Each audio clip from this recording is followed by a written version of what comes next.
Hello friends, Sumata art and education में आपका स्वागत है।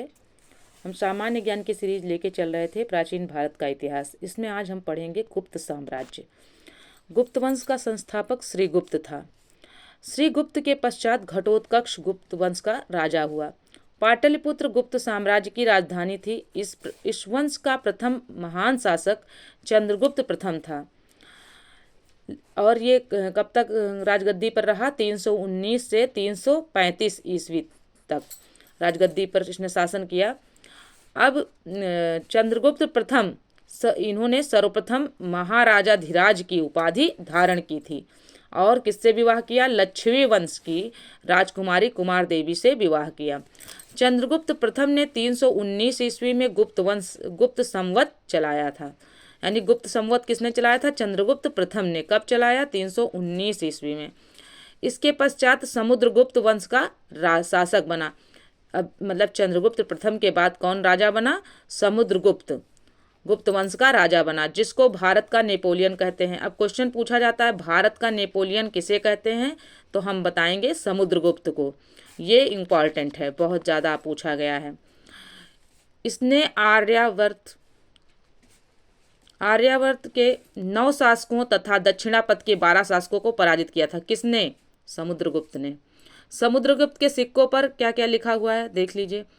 अप्रतिरत, व्याघ्र पराक्रमांक और पराक्रमांक जैसी उपाधियां अंकित हैं। ये सारी उपाधियां हैं जो कि इसके सिक्कों पर अंकित की गई हैं।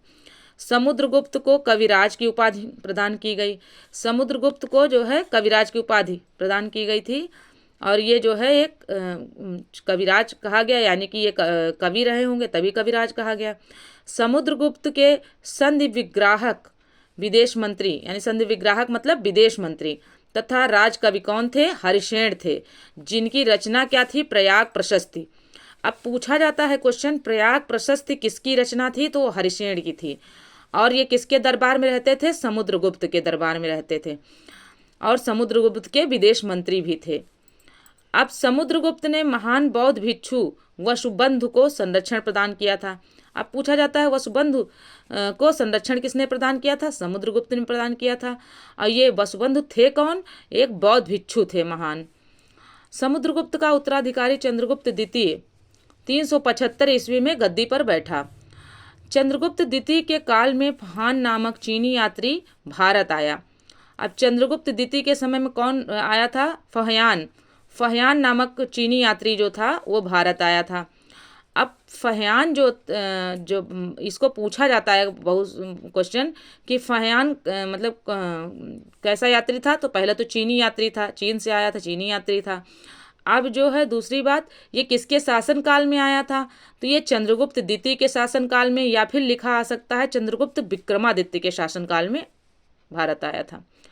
शकों को पराजित करके इसने विक्रमादित्य की उपाधि धारण की थी। किसने? चंद्रगुप्त द्वितीय ने। शकों को पराजित जब किया तो इनको किसकी उपाधि मिली? विक्रमादित्य की उपाधि मिली। किसको? चंद्रगुप्त द्वितीय को। और इन्होंने किसने? चंद्रगुप्त द्वितीय ने जो है चांदी के सिक्के चलवाए थे। चंद्रगुप्त द्वितीय ने परम भागवत की उपाधि धारण की थी। चंद्रगुप्त द्वितीय का उत्तराधिकारी कुमार गुप्त प्रथम बनता है और वो कब से कब तक राजगद्दी पर बैठता है? 415 से 455 ईस्वी तक राजगद्दी पर था। कुमार गुप्त प्रथम जो था उसने किसकी स्थापना की? नालंदा विश्वविद्यालय की, जो कि भागलपुर बिहार में स्थित है। कुमार गुप्त प्रथम का उत्तराधिकारी कौन बनना है? जब अब कुमार गुप्त का उत्तराधिकारी कौन बनेगा? स्कंदगुप्त। ये कब से कब तक रहे हैं? 455 से 467 ईस्वी तक। स्कंदगुप्त के समय किसका आक्रमण हुआ था? हूणों का। जो हूण लोग थे उन्होंने स्कंदगुप्त के शासनकाल में आक्रमण कर दिया था। जब ये गद्दी पर था तब हूणों ने आक्रमण किया था। अब इसी में एक क्वेश्चन और है, इसने गिरनार स्थित सुदर्शन झील का पुनरुद्धार कराया। किसने कराया था? स्कंदगुप्त ने कराया। लेकिन यहाँ पर एक वर्ड आया है सुदर्शन झील। अब हम देख लेते हैं सुदर्शन झील का निर्माण, ये तो जीर्णोद्धार कराया ना, पुनरुद्धार कराया। लेकिन पूछा जाता है सुदर्शन झील का निर्माण किसने कराया था?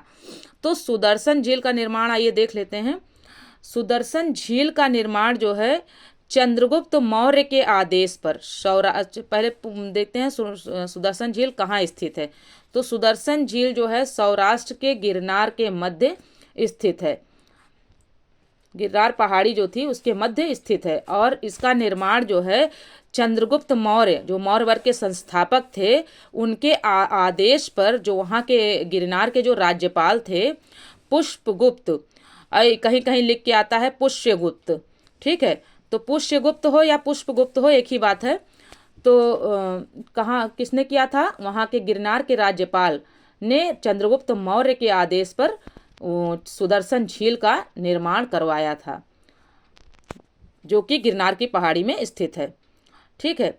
अब अशोक आए, उनके बाद जब अशोक आए तो अशोक ने जो है, अशोक के एक गुरु थे, उनका नाम था तुषास्क। अब जो तुषास्क थे, अशोक के आदेश पर उन्होंने सुदर्शन झील का जो है पुनः जीर्णोद्धार कराया, यानी जो भी टूट फूट हो गई थी उसको फिर से मेंटेनेंस कराई, बनवाया। आगे फिर आए रुद्रादामन जो शासक थे उन्होंने सुविशाख को आदेश दिया कि जो है फिर जब टूट फूट दोबारा हुई होगी तो फिर उन्होंने फिर आदेश दिया। तो रुद्रदामन के शासन काल में किसने कराया था, सुविशाख ने जीर्णोद्धार कराया। और स्कंदगुप्त के शासन काल में स्कंदगुप्त ने आदेश पर स्कंदगुप्त ने जब आदेश दिया तो चक्रपालित नाम के जो उनके कर्मचारी थे, जो भी थे, उन्होंने जो है फिर से इसका जीर्णोद्धार कराया तथा स्कंदगुप्त ने ही सुदर्शन झील पर जो है एक बांध बनवाया। अब देखते हैं आगे। विष्णुगुप्त गुप्त वंश का अंतिम शासक था। अब विष्णुगुप्त जो थे गुप्त वंश के अंतिम शासक थे। गुप्त साम्राज्य अनेक प्रांतों में विभाजित था। प्रांतों को देश, अवनि तथा भुक्ति कहते थे। अब भुक्ति के जो शासक थे, यानी जो गुप्त साम्राज्य था वो, एक सेकंड, हाँ देख लेते हैं फिर से। गुप्त साम्राज्य अनेक प्रांतों में विभाजित था। प्रांतों को देश, अवनि तथा भुक्ति कहा जाता था। यानी प्रांत को क्या क्या कहा जाता था, देश कहा जाता था, अवनि कहा जाता था और भुक्ति कहा जाता है। भुक्ति के शासकों को उपरिरिक कहते थे। यानी भुक्त के जो शासक थे उसको उपरिरिक कहा जाता था। सीमांत प्रदेशों के जो शासक थे उसको गोप्ता कहा जाता था। अब क्वेश्चन यहाँ आ सकता है कि सीमांत प्रदेशों के शासक को क्या कहते थे, तो गोप्ता कहते थे। भुक्ति के शासकों को क्या कहते थे, उपरिक कहते थे। भुक्ति विषय में बटे हुए थे, इनके जिसके प्रमुख विषय पतित होते थे। जो भुक्ति था वो जो है कई विषय में बटे हुए थे, इनके प्रमुख जो है विषय पति होते थे। दंड पाशित पुलिस विभाग का प्रमुख होता था। एक मिनट, क्लियर नहीं आ रहा है, देख लीजिए फिर से। दंड पाशिक जो होता था वो पुलिस विभाग का प्रमुख होता था। प्रशासन की सबसे छोटी इकाई ग्राम थी। पूछा जाता है प्रशासन की छोटी इकाई सबसे क्या थी, तो ग्राम थी। ग्राम समूहों को पेठ कहा जाता था। गांव के जो पूरे समूह होते थे उनको पेठ कहा जाता था। गुप्त काल में सामान्यतः भूराजस्व की दर 1/6 थी। मतलब किसी की भी आमदनी का 1/6वां हिस्सा। सिंचाई हेतु अरघट या रहट घटी यंत्र का प्रयोग होता था। गुप्त काल में उज्जैन प्रमुख व्यापारिक केंद्र था। यानी अब पूछा जाता है क्वेश्चन कि जो है व्यापारिक केंद्र कौन था मतलब गुप्त काल में, तो उज्जैन जो है प्रमुख केंद्र था व्यापार करने का। गुप्त राजाओं ने सर्वाधिक स्वर्ण सिक्के चलाए। गुप्त राजाओं ने सर्वाधिक स्वर्ण सिक्के किसने चलाए, तो गुप्त राजाओं ने चलाए, जिन्हें दीनार कहा जाता था। कायस्थ वर्ग का सर्वप्रथम उल्लेख याज्ञवल्क्य के स्मृति में मिलता है। ओशनस स्मृति में कायस्थों का उल्लेख सर्वप्रथम जाति के रूप में हुआ है। गुप्त शासक वैष्णव धर्मानुयायी थे।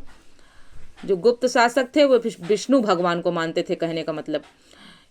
इनका राज चिन्ह भगवान विष्णु का वाहन गरुड़ था।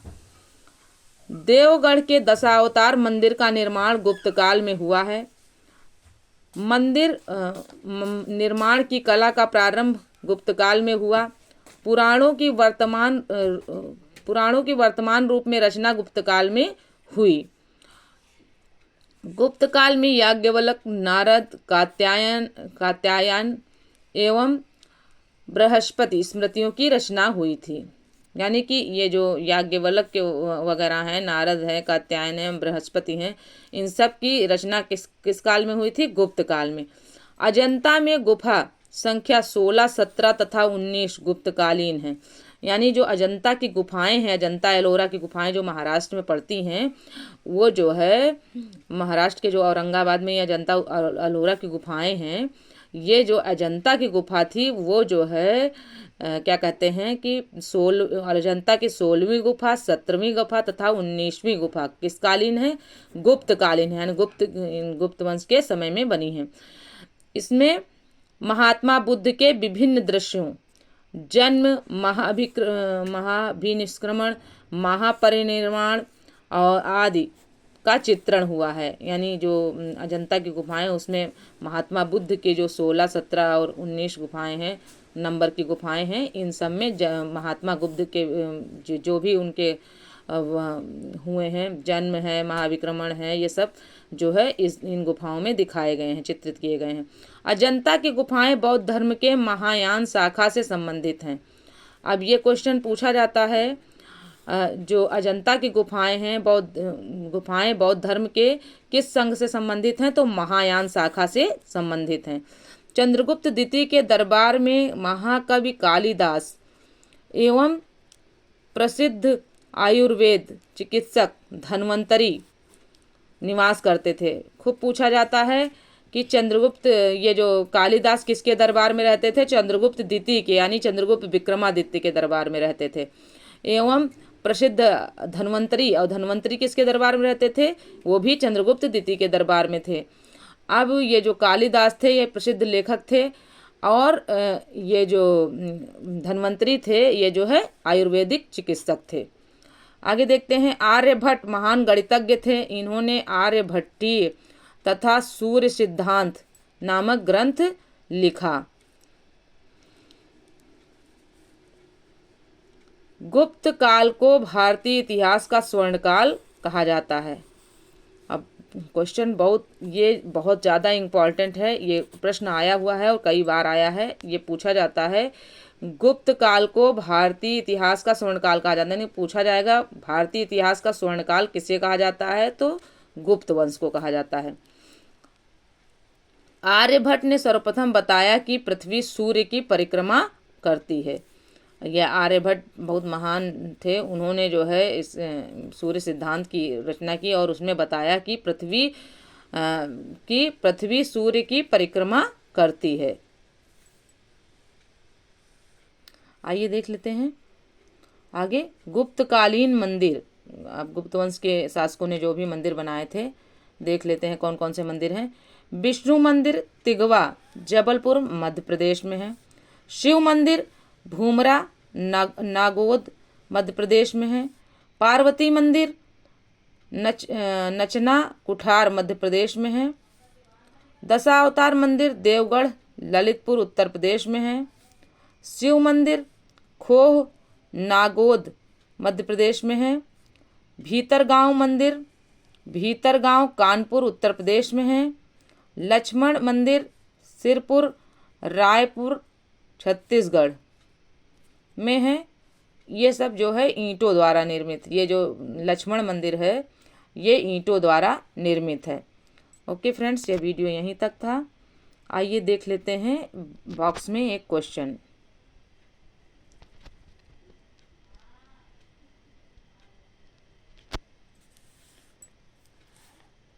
गुप्त काल को भारतीय इतिहास का स्वर्णकाल कहते हैं, ये सही बात है, परंतु किस गुप्त शासक को भारत का नेपोलियन कहा जाता है? ये क्वेश्चन आपको इस क्वेश्चन का आंसर जो है आपको कमेंट बॉक्स में देना है। ओके फ्रेंड्स, मेरा वीडियो यहीं तक था। मिलते हैं अगले वीडियो में। तब तक के लिए जय हिंद, जय भारत। वीडियो अच्छा लगे तो जो है चैनल को सब्सक्राइब करें, वीडियो को लाइक करें, अपने दोस्तों में शेयर करें ताकि वे भी इसका लाभ उठा सकें।